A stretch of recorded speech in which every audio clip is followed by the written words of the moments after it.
All right, y'all, welcome back and happy Tuesday. Today, we're going to take a break from talking about Syracuse and focus on our Tennessee Volunteers. I'm going to show y'all why I'm so high on this team. Please make sure to like and subscribe to the channel. And we're going to start off in the trenches with our offensive line, starting with the centers. There's no clips for this part of it, but once we get further into it and talk about some other spots, we will have some clips for you. But number one with our center room is it's deeper than it's been since Coach Heupel's been here. Cooper Mays was a very good center, but there was no depth really, backing him up. We didn't have anybody that was a real true center. But this year we have several players that I feel like could step into that role. Now, Sam Pendleton will probably be the starter for us, and he's a transfer offensive lineman from Notre Dame. He practiced a lot at center there, but he only played at guard. He got a whole lot of snaps. I think that he played very well. A little bit taller than Cooper Mays was, about the same weight. He's also probably going to be faster than Cooper Mays. He's one of the fastest offensive linemen in the whole country last year. Clocked it close to like 19 miles per hour, which is crazy for, a guy of that size. But what that means for Tennessee's running game is just that, I think that we're probably, our running game was probably the best with our power. Power just means that you're typically pulling like offensive linemen, so on and so forth. Tennessee will pull our center some. I think that we could do more of that, set up some traps and things like that. So our running game has been, one of the best, if not the best in the SEC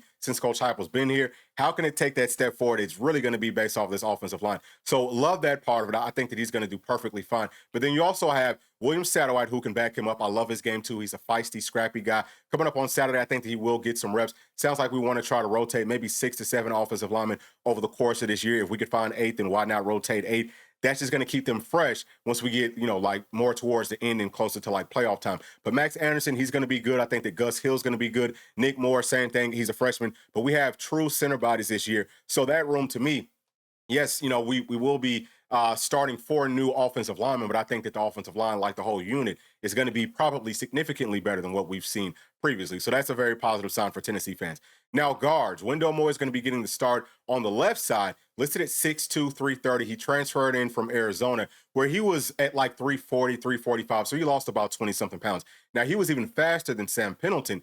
He was close to like 20 miles per hour, which is crazy. He should be even faster than that at this point, but still strong, still stout. Love him as an offensive lineman, pass block and run block, and he can literally do it all. Looks good out in space. He's going to be a major problem. Y'all are going to love Wendell Moore. I always talk about that. Now, on the right side, it's probably going to be Jesse Perry getting the start. We'll talk about him some more in just a minute, but this room is also deep. Sham Umrov, he could maybe be one of your starters.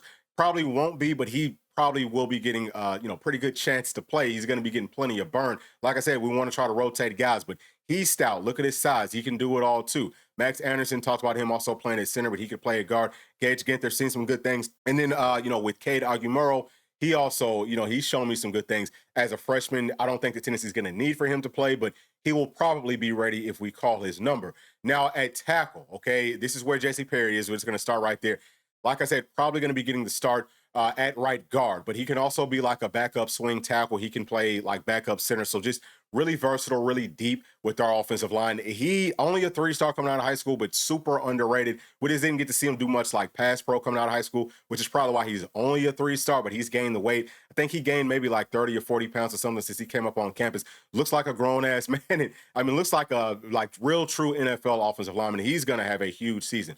But just talking about tackles, on that left side, Lance Hurd comes back, lost some weight. He's in much better shape. He's also healthier. Last season, he was banged up. You can see he was a 5-star coming out of high school.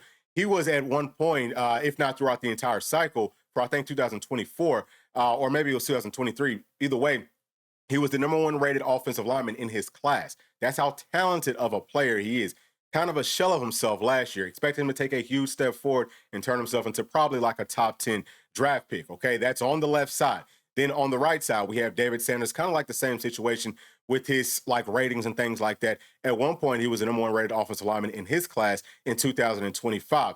I'm not worried about him being a freshman. He's gained the weight, and really, if you go back to the orange and white game, I saw him holding up versus some of the monsters that we have up front that are veterans. He held up very well with about 15 to maybe 20 less pounds than what he has right now. So all that means is he's going to be perfectly fine. Will anybody be perfect on this team? No. If he gives up a sack or whatever, doesn't mean that he sucks. It just means that, hey, he's a true freshman playing up against guys. Some of these guys are going to be going on to the NFL after this season, but he will hold up very well. And I think that it's like a net positive for our tackle room in 2025. Now, Bennett Warren, he's another one that could be like a swing. He could play left side or right side. I think that he's really grown a lot since he was a freshman last season. Jeremiah's hurt. I love I mean, listen, physically, he's the best looking player probably on this whole team.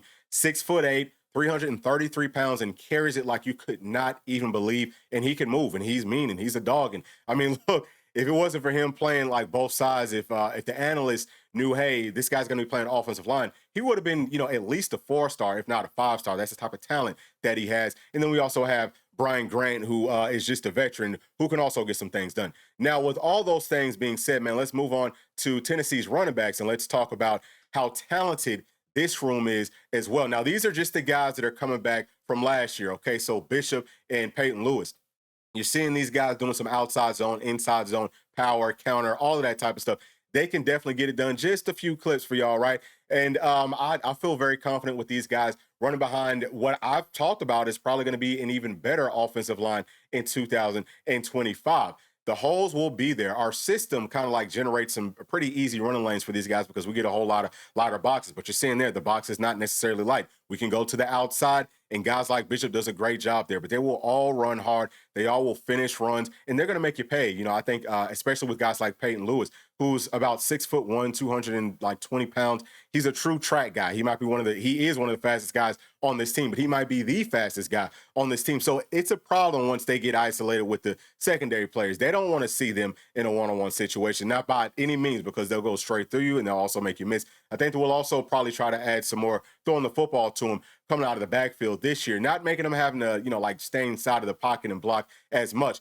But Joey Aguilar, okay, this is some of his clips from App State.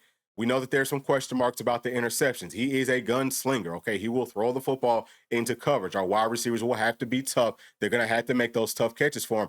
But I think that he can get it done within this system. Now, the biggest problem with our passing game last year was mostly with our system. It was too much vertical stuff.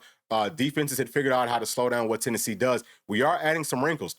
If y'all go back and listen to the offensive players talking, whenever they're asked about, hey, how's this offense going to look in 2025? They always smile and say, y'all will see versus Syracuse, because we have been working on some things to just kind of like challenge what defenses have been doing to us. It's going to be wide open. The scheme means a lot to an offensive system, and a lot of it's going to look very similar to what Joey Aguilar did there previously. But that takes us to the tight ends, who should be Joey Aguilar's best friend, starting off with Miles Kittelman. Even within Tennessee's base system, we were able to find ways to get these tight ends open. I think that to start the season off a whole lot of 12 personnel, which just means 2 tight ends out there at a time. So Miles Kittelman, along with Ethan Davis, but we also have some young guys that are really good, really talented, that are already physically ready, I think, to come out here and block, but also be like gadget pieces for us. So check down options, they should be there. Just hoping that Joey Aguilar takes them, and I'm pretty sure that he will. Now, while we're looking at these wide receivers, and actually I'm going to pause this real quick, and we're going to come right back to it, okay? But I want to show y'all how this room looks, because it is very talented. There's not a lot of bodies here, but it's very talented, very young. We're going to start off with C. Breezy, Chris Brazzell, 6'5", 200+ pounds. And he's a 4'4" guy. He can really take the top off. He can run. But he's very long, super long arms, and he can hot point footballs. He can out-jump you. What that means for Joey Aguilar is he's a one-on-one mismatch nightmare. You got to double cover this guy. And even then, I think that he can go up over other teams. Now, Joey Aguilar will give him the chances to make those plays. This system is more of like what both of these guys are used to, just with the wrinkles that we're adding. Now, obviously, second year in Coach Heupel's system. Wide receivers tend to, do much better just like with an understanding of what we're trying to do. So he will get better from that standpoint, just like with our base system. But with the wrinkles, I actually think that it fits his game and Joey Aguilar's game even better. So I'm looking forward to that. But then we also have Mike Matthews, Braylon Staley, 2 guys that I think can play inside or outside. Staley's more that slot guy. They both have great speed. They're both dogs. They're both tough and physical. Hopefully everyone's going to be fully healthy, okay, because that should be our starting 3. But the whole point here is just to say that, if we come out and if we play the way that we're capable of playing with the talent that we have, we should be perfectly fine. I actually had pretty much like the same grade for Mike Matthews and Braylon Staley coming out of high school. But then we got some of these freshmen like Travis Smith, Ra Jackson, and then Dotson. Dotson, I think, is kind of banged up right now, but he could be one of the backup slot players with great speed. But Travis Smith and then Ra Jackson, 2 big physical bodies that you absolutely love. And then, obviously, we've got other players here as well. Like, is Boo Carter going to get a chance to get some burn? How does Jefferson look? I just think that we've got the talent to get some things done. It's going to be about this offensive staff putting the ball in their playmakers' hands so that they can make some things happen and just kind of like dumbing things down Don't make it as complicated. Might be a whole lot of check down stuff, really, especially to like start this season off and just kind of like letting them do what they do. But that should be very beneficial. It's gonna, give us the confidence that we need moving forward. But once the wide receivers and the quarterbacks get on the same page and find that confidence, this team's going to be very hard to stop because, like we said, man, our base system spreads you out really, really wide, and then you switch it, switch some things up where you can bunch it up, have some different like offensive sets, some different route combinations and things like that, while also running tempo. It's just going to be very tough for defenses to key in off of what Tennessee's trying to do. It's going to be too much for them to have to process. And then that's when we get back to what we saw in 2022, where there's a lot of people running wide open almost all the time. And we're not going to hit on all of them, but if we can just hit on some of them, which we did last year, I know that some people might not like to hear that, but it's true. We did hit on some of them. If we can keep on doing that, then Tennessee will be perfectly fine. Now, let's talk about Tennessee's defensive tackles that are coming back from last year. This room is also very deep. I'm actually pause this, and then we're going to come right on over here and take a look at how this room is set up, just because there's a couple of things that I need to point out here. So Bryson, Eason, Jackson Moy, in these clips that we're about to be looking at, you're mostly just going to be seeing them. But David Hobbs, he's going to be out for probably several weeks. So we'll see whenever he comes back. Really good player. It sounds like Ethan Utley is going to be the guy that steps up in David Hobbs' spot. I got to point this out just because we haven't talked about this publicly just yet. I'm not sure exactly what this means. Number one, it has to mean that Ethan Utley has had a great offseason. He's looked really good heading up to the start, once we get to kickoff. That's positive. But what's it mean about the guys that are older than him that, maybe he's going to be playing over? Are they maybe not living up to the expectations? We have to watch out for that because Nathan Robinson, you can see his size. He should be really good. Wallace, he's a guy that, he could be pretty good as well. Campbell, he was very highly touted coming out of high school. And then I don't know about Charles House, but with Josh Shell, you can see his size, and that's the same thing with Ethan Utley. Not the biggest guys. So I'm curious, has Ethan Utley gained the weight, and maybe is that why, the staff feels more confident throwing him out there? But saying all those things just to say that this unit could possibly, it's possible because we like to rotate 6 to 7 guys up there. It's possible that in spurts, it takes a little bit of a step back stopping the run. But getting after the passer, I don't think that ever takes a step back. It actually would probably take a step forward versus last season. Like, you can see the twitch that those guys have. So I'm very much looking forward to it. Now, with Tennessee's Leos, this is another really deep, really talented room. And actually, I'm going to pause this one as well. And let's come on back and let's talk about this Leo room. So, boom, right here. Obviously, man, a whole lot of talent here. This is one of the deepest rooms on Tennessee's team, period, point blank. Joshua Josephs gets the start, but then you got Caleb Herring backing him up. And then you got Jordan Ross, too, who I think is like James Pierce 2.0. This is his coming out season. It's same thing with James Pierce. His sophomore year is when he really started to blow up. I could see it happening here as well. Then we've got several other players that we could rotate in and can all do some very nice things. So with that being said, right, Joshua Josephs, he got some good pressure last season. It's more just about closing. I think that really for Tennessee's front from top to bottom, that's going to be the question. Can we close with the sacks? The pressure will be there. Stopping the run, I also think with our Leos gets even better. James Pierce was good at that his last year. And some people thought, well, he's not that great at it. He definitely did take a step forward from a sophomore to his junior year. But I think that the floor is even higher there. It's super high right here with this strong side in room. And of course, we're going to pause it here too, because I had to show y'all this one. This is a room, man, that is, I think, probably the deepest on this entire team. Dominic Bailey, who's a wily old veteran, gets to start. One of my questions is, will we let him play at tackle more just because maybe we're not as deep there as we'd like to be? He can definitely do it in that Rabbits package whenever we have pretty much like 2 Leos out there. He typically would bump inside and be like a pass rushing tackle. I think that he could help us out from that standpoint. But Tyree West is an absolute monster. Y'all will see plenty of clips from him. We also have the other Tyree.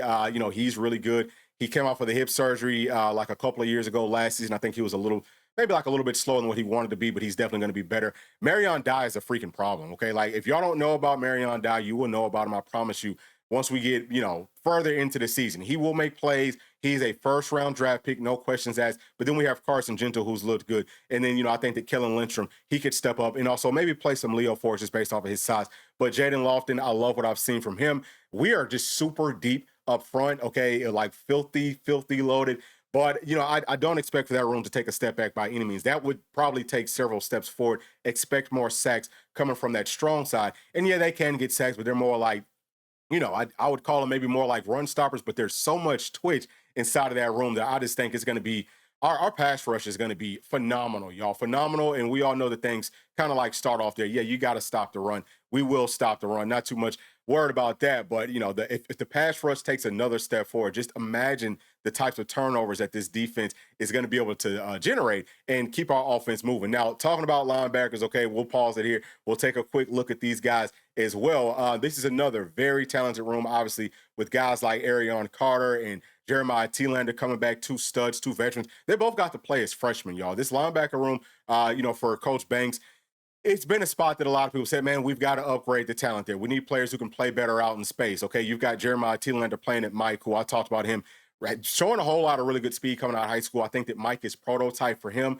And then AC playing at Will, but then you have backing him up, you have Jordan Burns also playing at Will. Love him. I mean, listen, guys, he might be the most talented player right now in this whole room. He's not that big, but his speed kills. And then you also have Edwin Spillman, who can back up Jeremiah Thielander and Mike. But, you know, I think that you can kind of like interchange all these players. And then, of course, we've got some very talented young guys, both of the Jadens. You know, I think that Brendan Ames probably more of like a special teams player. And I think that Ben Bolton, who has great size, he's another, you know, like Mike or Will guy. I mean, you have to love the depth of this team. We can play better out in space. The coverage should look significantly better. Yeah, we'll run some man, but I want to see us maybe blitz some more, okay, like some zone blitzes. I think that maybe like halfway through the season, we started to figure out, hey, we can't just cover grass, find some people within that zone and go kind of like latch on to them. So we got better there. These guys understand the game at a high level. They're going to run fast, hit hard, exactly what Coach Ainge wants. And I think that because they're taking that step forward mentally, we can also see more turnovers. Like I said, with more pressure coming from the front four, and then maybe adding some blitzes. Expect for those guys to be able to, you know, turn the football over some. Now, Tennessee's cornerbacks, okay, we're going to pause right here, and we're actually going to talk about, you know, the rest of the secondary really, really quickly, because obviously that man right there, Jamal McCoy, he's not going to be ready for the opener. But let's talk about Tennessee safety room. So Andre Turrentine will be one of the starters. He's a veteran. I think he's going to have a great season. But then you'll probably end up having Edris Farouk start next to him with Caleb Beasley kind of like rotating in. Sounds like Sidney Walton has had a really good, you know, camp so far as well. So hopefully he's ready to kind of step up. We just don't have that many bodies here, so there are maybe some question marks just on my part and how this room would look. But I feel confident with what Coach Banks is going to do. We had some question marks last season with guys like Will Brooks. We said, man, how's he going to look out there? He played great. Okay, so I think that we'll have more of the same in 2025. Now at star, I think that J-Mac gets the start. But Boo Carter, he is coming. Okay, he's going to be Tennessee's best star player. At some point, he will be starting back there. But you know, J-Mac, he can play outside cornerback too. So whole lot of versatility. I love the like backup guys that we have here as well. So I think that we'll be fine from that standpoint. And then talking about these corners, like I said, man, that man up at the top won't get to go in this first game. Hopefully he's back for next week, because if he's back next week, that means that he can go versus Georgia. But super talented. He wasn't very like, you know, he was kind of like sought after in the transfer portal. But the way that he plays, okay, is on a totally different level. And he's actually rated as a 5-star now. So I had him as a 4-star, but now he's been upgraded to a 5-star. But either way, Ricky Gibson, he's a stud. I tried to tell people this all of last year. They're like, oh, well, you know, Ricky Gibson can't play. Well, everyone wanted to target him, but he did a great job in coverage, and he's gained 20 pounds, so he's going to be even better. Like we said, J-Mac, he could come in, play outside corner, but I think that the two starters will be Ricky Gibson and Colton Hood, and then Tyler Redmond's going to be that third corner. But we have plenty of depth here, plenty of talent, and I'm feeling really good about Tennessee's secondary from top to bottom. So with all those things being said, let's go ahead and jump back into these clips and these highlights of our cornerbacks just, you know, doing their thing, right? I mean, covering those types of routes that cross the whole field in man-to-man coverage.